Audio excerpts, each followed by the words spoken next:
রাত তখন 2:17। নিস্তব্ধ ঘরে হঠাৎ বেজে উঠল রাফির ফোন। ঘুম ভাঙতেই চোখ কচলে ফোনটা হাতে নিল সে, কিন্তু স্ক্রিনে কলার আইডি দেখে তার শরীর হিম হয়ে গেল। সেখানে লেখা ছিল তার নিজের নাম। রাফি থতমত খেয়ে ফোনটা ধরল। ওপাশে কিছুক্ষণ নিস্তব্ধতা, তারপর খুব মৃদু ফিসফিস করে একটা কণ্ঠ বলল, তুমি জানো না তুমি আসলে কে?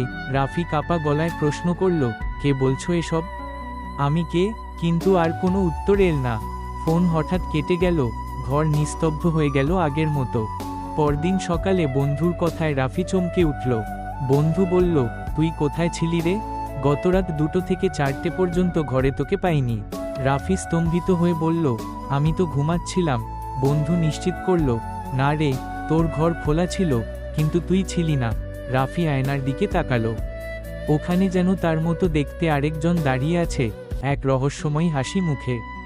আর ফিসফিস করে বলল, তুমি তখন আমি ছিলাম।